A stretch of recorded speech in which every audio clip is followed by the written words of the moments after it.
Hi there. Let's see here. We talked a little bit about this sign. This is for the CNC router people working with wood. We talked a little bit about this sign. Now I'd just like to do a custom thing, just to teach you a little bit more about the tools. Once again, very intuitive, easy to figure out, but I just want to go ahead and show you how to do it. So I'm going to go here. That's kind of my dashboard, this little easel type thing right there. We're going to go new projects. All right. Now, one thing that we're taking a look at is making like little hall passes, bathroom passes, stuff like that, just so kids can be on the hallway and Mr. Key knows that they're supposed to be there. So I'm just playing around. I don't even know if I'm going to cut it or not, but I'm just going to play around with what one would look like. All right. I'm going to go back up here. The stuff that I would use, 12 inches by 8 inches. I like it a little big like that. I'm going to actually leave this size right here, just because that way it won't get lost so easily. Okay, I'm not going to go 0.75. That's the actual material. I'm going to go 0.755. That way when I try and get the bit to go all the way through, it will go all the way through type thing. So that's my base material that we're looking at. I have my bit at 1/8 of an inch. Let's just see what we can do. So I went ahead and I Googled restrooms and went through, made sure everything looks pretty cool. Kind of like this one right here. This one looks pretty cool. I think it's funny. And so I went ahead, right clicked on it, and I'll just do save image as. Now you can see I'm saving it to my desktop. I'm just going to call it restroom. Now it's a WEBP file. Bitmaps work with easel. You can put them in very easily, because what I'm trying to do is take this image and put it in there. Bitmaps, PNG, WebP files, they all seem to work just fine. So we'll see how that goes. It's a little interesting. It should be fine. Go back to, don't know what that is, go back to easel. Now, I want to use this guy right here. I'm going to import this image in. So I'm going to go down here. I'm going to go to trace image. SVGs, all those are a little bit different. DXF, if someone gives you a logo, DXF is a good vector file. So our SVGs, those are vector files as well. That means they're not based on pixels, but they're based on mathematical equations. And so if someone ever wants you to do something with a custom logo in there and image trace doesn't work, then you could use easily DXF or SVG. It works a little bit cleaner. I'm going to go to image trace. I'm going to go to upload file. Down there, select, I think I called it restroom. Yep. So you can go ahead, hit that, hit open. We got it. Upload. Give it a little moment. There we go. Cool. Doesn't look too bad. Threshold looks pretty nice. I'm looking at the heads. I'm seeing a little bit of squareness, not that great. I'm going to increase the smoothing just a little bit, and it's thinking about it. I just want to get those heads even again. All right, that's so much better, and the letters look much better. There's a little bit of issue with those O's yet. Let's go see what happens with the threshold if I bump that up. Really, oh, it didn't do it yet. A little bit better. I'm going to hit my smoothing just a little bit more. I'm happy with it. I think it's great. If we can get a little bit better, that would be nice. It's a little bit better. I'm going to run with it, especially for this. Especially since I don't even know if I'm going to actually use it or not. So, all right. So now we have it right here.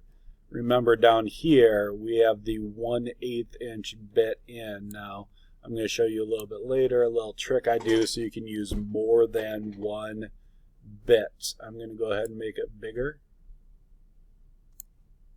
All right, that looks better. I'm not so worried about that.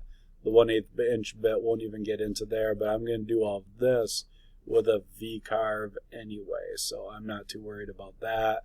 Now, as everything is selected, I kind of want to make this one thing, or else when I start dragging it, I might, leave someone's head behind or something like that. So I'm going to go down to Edit, and I'm going to go to Group. Now, when I click on anything, everything moves, and I can change it very, very easily. Okay, I'm looking at the size. That looks pretty good right there. Okay, I'm going to go ahead. I want to put a square around it. Now, this is something I really want to show you guys. So the default, what I'm looking for here, I want to carve around this thing. Right now, shape, how big it is, stuff like that. 7.5 by 7.5 about, corner radius, if you want to curve those edges. But if I go to cut, it's showing how deep it is and the cut path. I do not want it to clear out a pocket. I want it to cut, in this case, cut outside of shape path. Okay, so that would go all the way around, and this is how deep it's actually going to go. I'm going to take this and I'm going to go all the way down.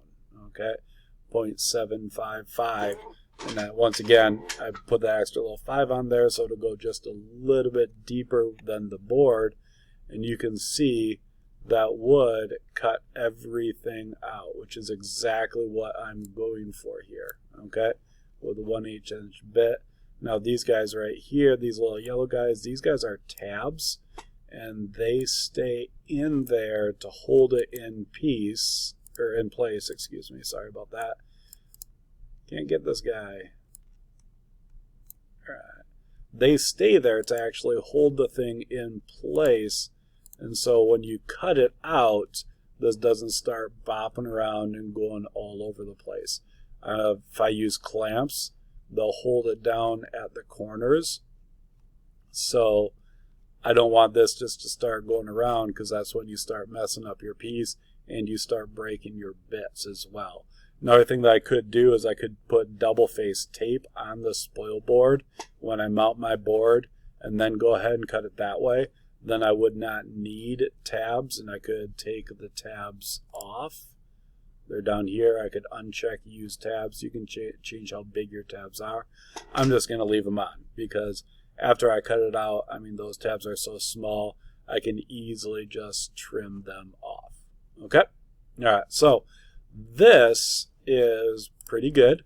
I just want to show you real quick to get more detail out of this. When I cut that, I'm not going to use that bit right there. I'm going to actually use, go down here, my 60-degree 1-inch V-bit that I love. Bam.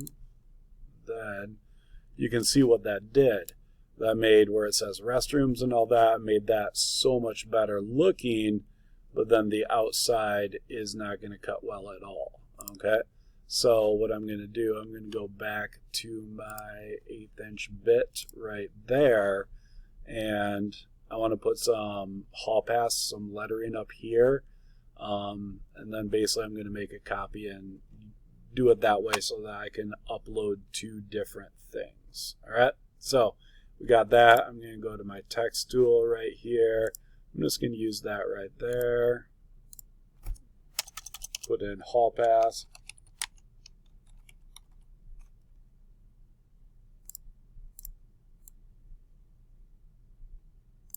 Drag it up there.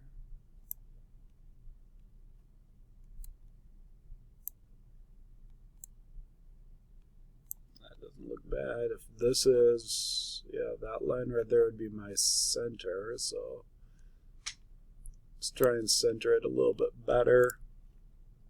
Cool. All right. So with this, I would just run with this. This looks pretty good for what I actually want to do it as. Give it a name. I'll call it hall pass. All right. Cool. Now, we have it, but I want to cut it out in 2 different things, okay? So at this point right now, this is where I want this to be cut out with a V-bit, all of this to be cut out with a V-bit. I only want the 1/8 inch for the outside. So the trick that I'm going to use to do that is going to be go to VBit, my 60-degree VBit at 1 inch. Alright, that messed up that border, so I'm just going to go ahead and take that border, and I'm just going to delete that border. Okay, so what I would do is save this one right here. Oh shoot, did I make a copy of it? Oop, I did not, so that was dumb. I'm going to go here. Oop. Project, make a copy. Alright, so I'm going to have this one be everything right here, copy of hall pass. Okay, that I would run first, and I would just do all the lettering that I want to do, all that kind of stuff. Okay, and to get the actual G code, the actual information on how to actually run the machine, you go project, download G code. It's cranking everything out right there.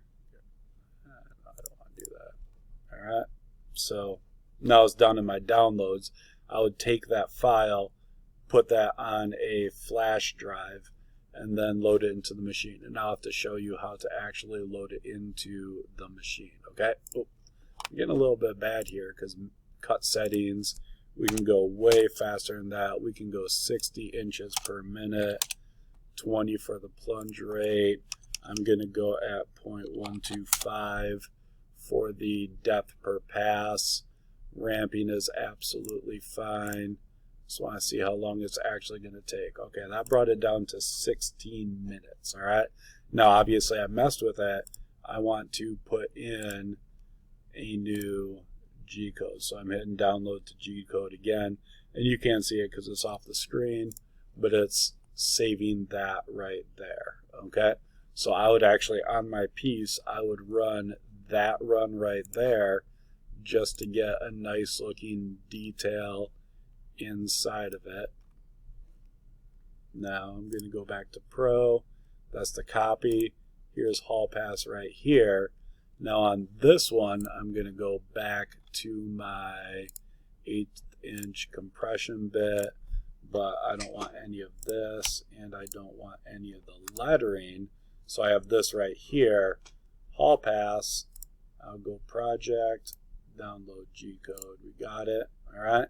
So now I would do copy of hall pass first. I would actually on the machine cut this one first with a V bit, change to the 1/8 inch bit, and then cut the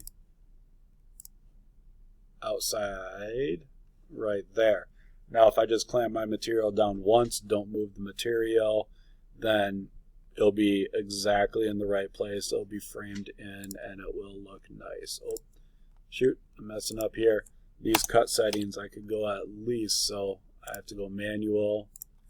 Once again, you can go at least 60. Plunge rate for an 1/8 inch, 20 is absolutely fine. Depth per pass, I'm actually going to go 0.0625. That's half the diameter. Okay. And I'm just going to vertical plunge. You can vertical plunge with a compression bit. Absolutely fine. Now that brings it down to 7 minutes. I'm not going to redo it right now, but you would then download the G code again. So, yep. Hope that helps you. Hope that shows you a few more of the tools that you can actually use and gets you a little bit more comfortable with using easel. Love this program. Really easy to use, especially if you figure out just a couple little tricks.